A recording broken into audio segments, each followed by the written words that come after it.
Thanks, ma'am. That's a badass story. Okay. Let's go get this little girl. No one's in here.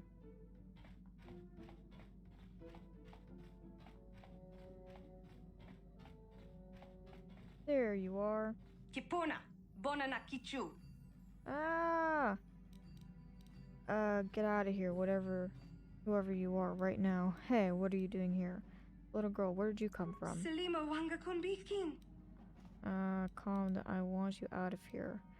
I don't want to kick her off my ship, because I wonder if I can, like, bribe my way. I can get money. I, don't understand what you're saying. Mucho Shaka-Paka. Sure, whatever you say. Don't understand you.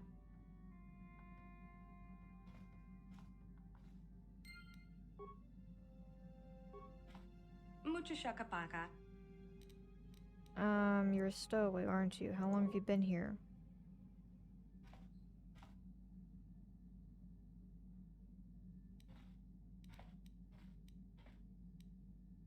Where are you from? Can you tell me that?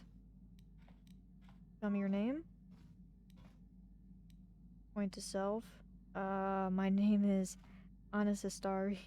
You are? Mucho Shaka-Paka. Points to herself.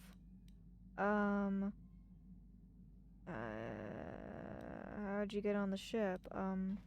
Try to learn a strange language. Ba non tontek. Many of the words you're speaking are Mandalorian. Kipona, bonana kichu.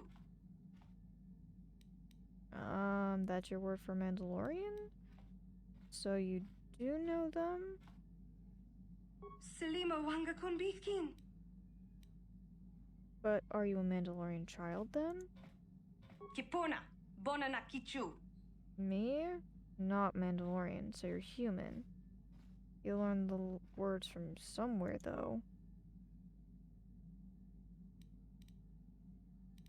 Where are you from? How did you get on the ship? I don't know language.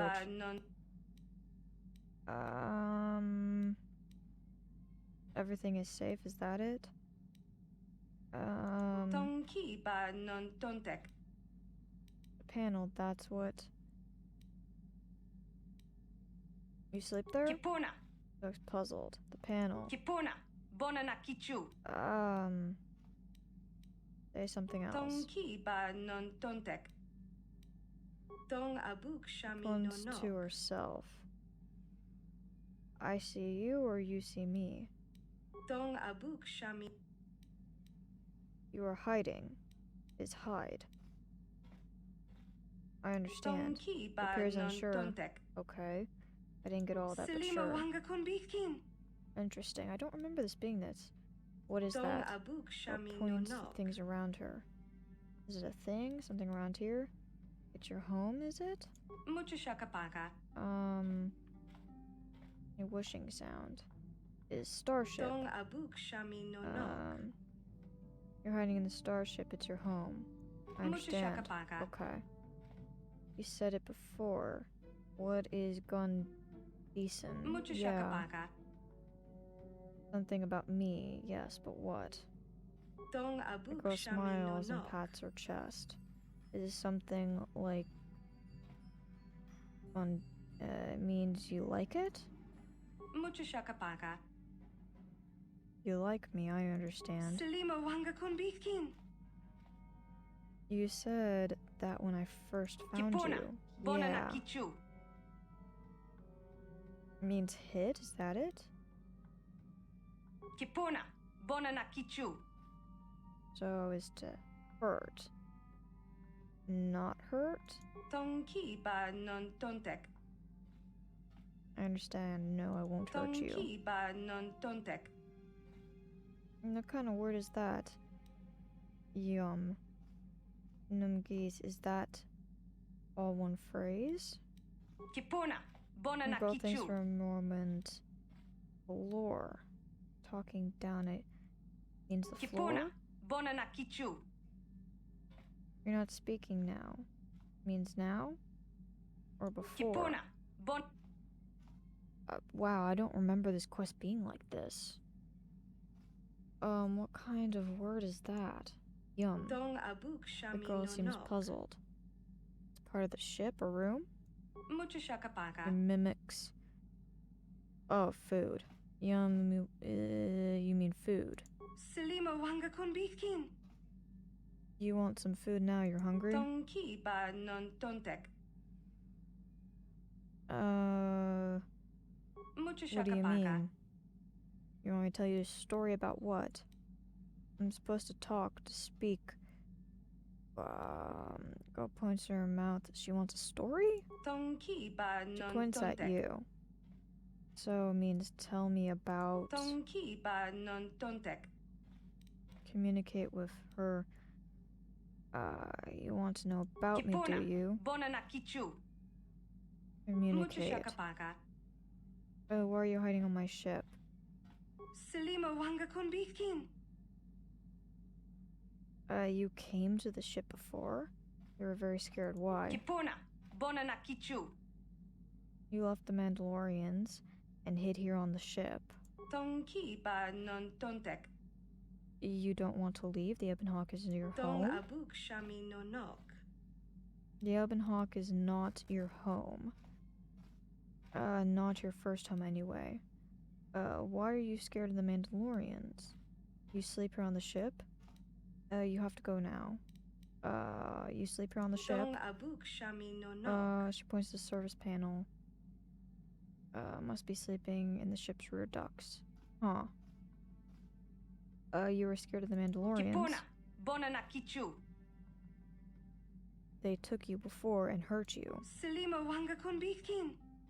The Mandalorian ship wasn't home. You didn't like it. Mucho Shaka-Paka. The Ebon Hawk is not your home. Tong Not your abuk home. shami no nok. Tell me about your home before. Tong ki The ba girl thinks for a non long moment. tontek. Dantooine. Okay, Dantooine. Maybe someone on Dantooine remembers you? Girl obviously doesn't understand. Okay. Well, we got info about Dantooine out of her. I've never done the quest that way before. That was interesting.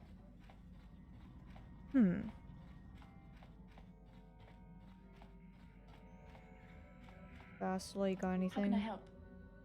I'd like to know more about you. Can you help me with a I'm stowaway? confident that you can deal with that on your own. You're not gonna help me How with can the I help? stowaway, okay. I'd like to know more Yes, about I you. suppose I can understand your curiosity given the bond that connects us. Very well. I'll tell you a bit about myself. Tell me about the Jedi. I was found to be strong you with the joined? Force at a young age, as most Padawans are. As a girl, I was given to the Order to be trained. When I joined the Order, I left my family on Tal Ravan, as all Padawans do. My family is still there, the last that I heard.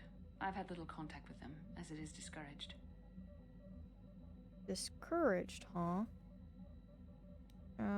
So discouraged, why? Relationships with family members are fraught with powerful emotions. Such extremes are to be avoided.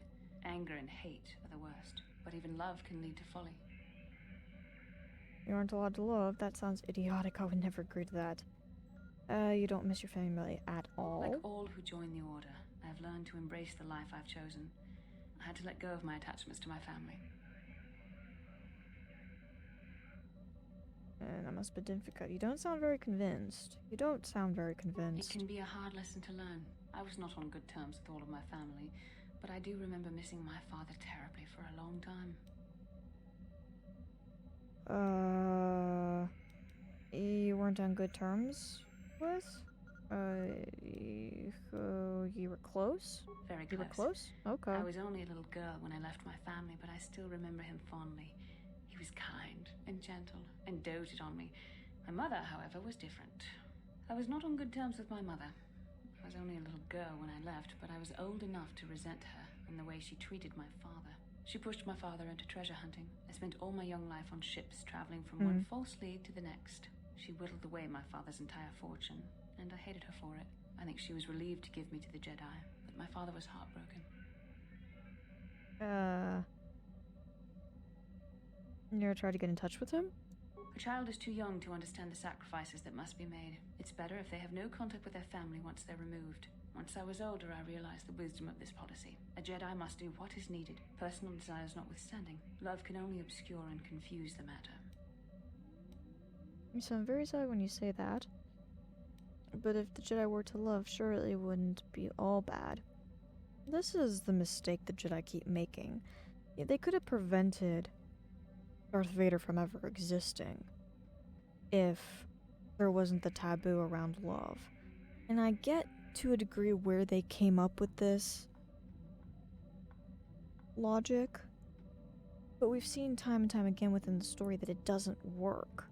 It's fundamentally part of why people fall to the dark side, because they're oppressing the emotions.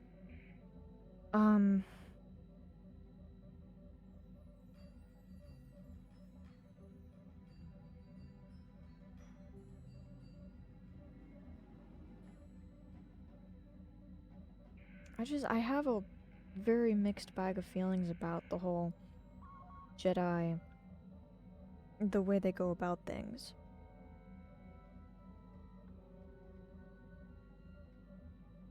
And I think Jolie is a great display of how you can be a Force user and not adhere to the Jedi or the Sith. And I'm trying to articulate my feelings about the Jedi, and my brain is not really thinking of the words.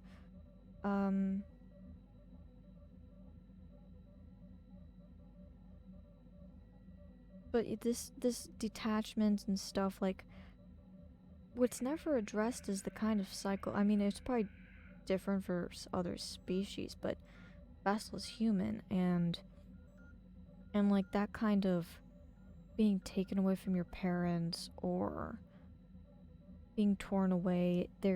With humans, there's a very strong bond, even if you don't get along with your parents. Even if there's problems, there's still that fundamental way that humans evolved, that children are dependent on their humans, and that connection, even if it's not perfect, even if it's rough, it still causes trauma for children getting separated. And so doing that to kids at such a young age, the amount of emotional trauma and damage and psychological damage that's been done to so many people in the Jedi Order that's not been addressed, because the solution is bottle up your emotions, but we're going to say that it's controlling your emotions. Controlling your emotions would be understanding them and having intelligence about it and being able to process and deal with them. That would be having control over them, not just bury them, stuff them down, because ultimately then you're allowing those emotions to still control you while going around claiming that you're in control when you're not. And then the Jedi Order is going, well, why is everybody turned to the dark side? Well, I mean, if you're denying people fundamental human desires, what did you think was going to happen? Like, the Jedi think that somehow you can take the humanity out of humans while trying to be humane and trying to be righteous. But in order to do that, you have to embrace your humanity. I don't know if that made sense. But there's so many flaws within the Jedi, and that's why I really appreciate Kotor too, which I think I've said multiple times at this point. Because it kind of addresses this. It doesn't completely tackle it, but I do really appreciate that it's like the one Star Wars media that it tackles and addresses all these problems with the Jedi Order that people kind of ignore. And when I'm saying this, I'm not saying that the Sith are great or good or anything. No, they're really bad. It's just, for some reason, there's not much of a discussion about how flawed the Jedi are, and how, if things were done differently, maybe it could be a really great order. But they do a lot of weird things. And I feel like, and it's not really discussed or dealt with, and it's interesting because I think Dragon Age suffers from this, with how there's not really a middle ground to be had with the whole Templar mage conflict. it kind of has the same problem in that story of you're either pro-mage or you're pro-Templar, and there's no in-between. There's no, like, well, hey, what if you altered how restricted the mages are, and if you stop tearing them away from their families at such a young age and making them live in a tower together? If you made it more of like a school experience where they get to go home, they still get to be with their family, but they go in and train in a tower, they still have contact with the outside world, and then people are living with the mages and they're interacting with them on a daily basis, it makes them less scary. It kind of, that prejudice kind of disappears, because then they kind of realize, oh, they're just another human, they're just another being. They just happen to have all this extra power. But it would kind of de-demonize them. And, you know, I think it's one of those things where I think a balance could be found, but the games never tackle the idea of a balance. It's no, you either abolish the towers 100%, or you have to be full on for the Templars, and the Templars doing horrible things to the mages, and the mages being locked up. But I think there's a balance here of finding a way of making it a safe environment that doesn't make mages feel trapped, where they could go out and live a normal life and interact normally. But I'm getting sidetracked onto another BioWare IP. But I feel like Star Wars kind of has that problem of it's Sith versus Jedi. And I get that it's, you know, Star Wars started out as a kid's story, so it's not surprising that it's a very binary morality system. Which is why I really love Kotor as well, because it kind of tackles the idea of the gray in between, the good and the evil.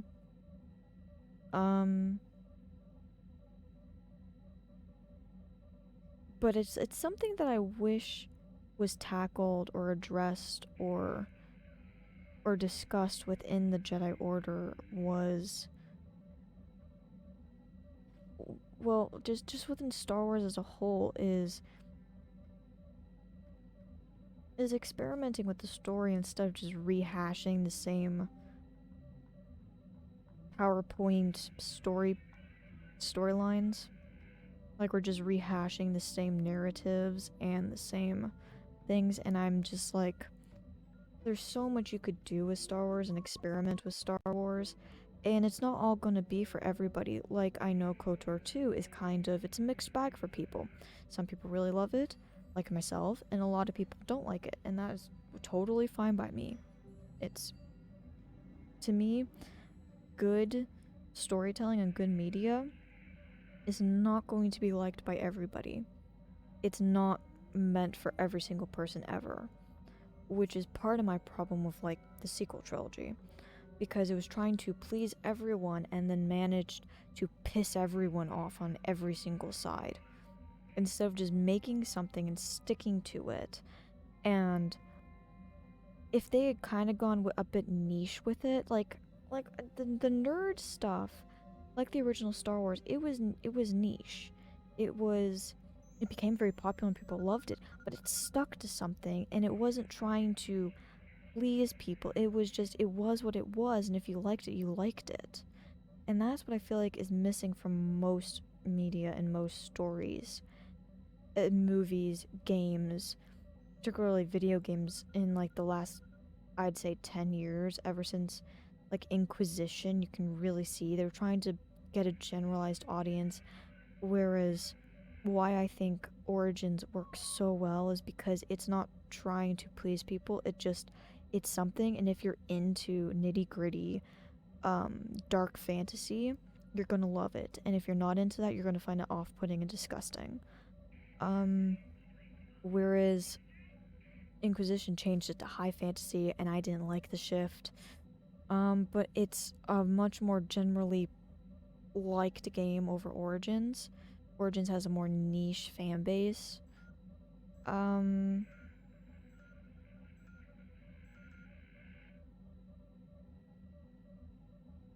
The point I'm trying to get to is that KOTOR doesn't have a huge fan base. But it does what it sets out to do, it does well. Just like Dark Souls, it goes out and I haven't played it yet. I'm going to play Dark Souls. I'm going to experience it because the more I look into it, the more I'm like, I'm gonna love this. And it has a huge, very strong, loyal fan base. But it's not for everybody. I've seen plenty of people go, I tried to get into it, I hated it, it didn't like it. And that is totally fine, and I wish companies would realize, but they're never going to realize this because it's about making money and it's about getting those numbers and it's about making something as generally pleasing, which ends up creating everything to be mediocre and feel samey. Instead of going, let's go for an aesthetic, let's go for a storyline, let's go for a narrative that's not going to be for everybody, but it's going to do what it does well, and it's going to tackle something, and it's going to bring up ideas and morality and philosophies, and it's going to, you know, discuss them. It's going to spur the mind thinking about such things. And I mean, that's part of what stories are for, is to put it in a little bite-sized, little chewable form of discussing things within our world, and you know, without, and there's a way to do it without it becoming political, which America in particularly has forgotten how to do. We can't seem to dissect a morality or a belief system, or, you know, and bring different sides to the table and just create a story of, you know, thinking about it and you know, bringing it so that the person, the individual, can marinate and think about what the questions that the story was trying to bring up. I'm kind of talking in circles. And just, you know, making it questions instead of beating a political viewpoint over somebody's head. Instead of going, hey, there's this issue, let's bring up all sides of the story and leave it to the viewer to come to their own conclusions, but let's just spark the questions. And I don't know what is going on with storytelling now, because this, like Kotor, it gives you the option of being light side or dark side, and it doesn't, other than certain characters have their points of views, but you have different characters with different points of view, so you kind of get a rounded opinions on such matters. And you can come to your own conclusions, and you get to be evil or good depending on what you feel like doing. And I really love that. And I feel like that's just been really lost since like 2015. It's just been that kind of storytelling, that kind of care and thought put into things. And yeah, artists have always inserted their personal beliefs into things, but there was a time that it wasn't, I'm gonna beat you over the head with a spiked baseball bat of what I believe, and if you don't believe it, then you're a horrible, evil, monstrous person. It was, you know, if they had thoughts on something, they'd bring in different points of view so that a person could come and draw their own conclusions. And I really miss that from storytelling. I miss when stories were just fun. Or just did something and went for it. That's part of my problem, is that so much stuff is playing it safe. Just go and do something. If you fail, you fail. Or you succeed really well and people love it. And it's these fundamentals that I think are more the problem than just, oh, the story is badly executed or the script was bad. And those are contributing factors to what we're seeing currently. But I think it's more these fundamentals of, it's like everyone's forgotten what the point of stories are, and everyone's just using it to push an agenda. Like, why can't we just have stories for the sake of stories and let things naturally happen? But anyway, I got on a weird tangent. I don't even know how I got to this point of complaining about things. Right. You know, the Jedi are pretty screwed up. I mean, they're ripping families apart and then forcing kids into an indoctrination of a philosophy. And in many respects, you can, I mean, Ahsoka, you can leave the Jedi Order. But in many ways, there are aspects of it that are pretty cultish. Now, definitely the Sith are cultish, I would say, but the Jedi, other than the fact that, you know, some people do leave, they don't hunt you down and try to, you know, make your life a living hell, you do have the free will to leave the Jedi Order, as far as I know. Maybe there are points in lore where somebody wasn't allowed to leave the Jedi Order, but it seems like people leave the Jedi Order by becoming a Sith.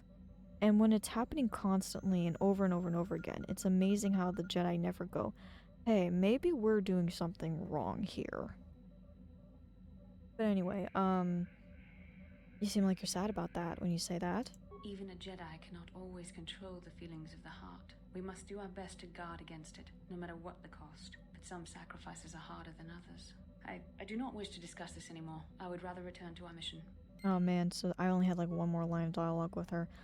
I don't want to talk about it anymore, Karth. I'm waiting for you to say that line. It's like they had to insert it in every sentence. Yes, what's on your mind? We didn't end our last discussion very well. Do you want to talk? Got pretty upset the last time we spoke. Do you have any advice on our little stowaway? Do you know anything about these, Gizka? I still want to call them Gazeeks. They're Gizka. Get it right. You want to talk? You got pretty upset the last time we spoke. We didn't end our last discussion very well. Yeah, it didn't end very well. I'm not very good at this. Yeah, I we owe know, you an Karth. apology. More than one, probably. I was just so desperate to finally face Saul directly in the Battle over Terrace. And now the Jedi have us looking for these star maps. I know this mission is important. It's just, I feel a bit useless. I can fight, sure, but I'm no Jedi. All this feels completely out of my league. Why don't you return to the front lines then? Jeez. Yeah, go back and be cannon fodder, Karth. Maybe if you pull yourself together, you won't be so useless. And how does that excuse your actions? It doesn't, I know. It's been a while since I've even had to think about that sort of thing. I just hate not knowing what's going on and feeling this helpless. But I shouldn't have taken that out on you. I've been a royal pain in the backside, haven't I? You sure have. Don't worry about it. Not really, I couldn't care less what you think, jeez. You sure have, not really, I couldn't care less what you think. I guess there's no harm done then. Still, I should know better by now. So, I'm sorry. Will you accept my apology? I don't know, maybe if you work for it a bit. Only if you agree to work with me for once. No, I won't. Just keep quiet and do what you're told from now on. I don't know, maybe if you work for it a bit. Yeah, why not? Yeah, I feel like I like that option. Oh, I don't know if I like the sound of that. Don't you want me to accept your apology? No need to start sweating, Karth. I was only teasing. No need to start sweating, Karth. I'm still gonna make you murder your son, but... Yeah, no sweating, Karth. I was only teasing. I have to get So you do accept my apology? Good. I'm glad. You know, you aren't so bad to have around. You know that. Oh my god, and the flirting began. Are you okay? What's going on with your neck, dude? What? I know I'm very charming, I'm told. I knew there was a reason we kept you. I have my uses, let's go. I know I'm very charming, I'm told. Well, more than that, but... Anyway, we should be off. Funny how he's a total asshole, and then he's like, oh no, but I like you. Karth has apologized for his previous behaviors and has promised to try not to punish his current companions for the betrayals of people in the past. Whether he can accomplish this remains to be seen. Also told you something about her life before the Jedi. She was very adamant in her support of the Jedi policies and severing all familial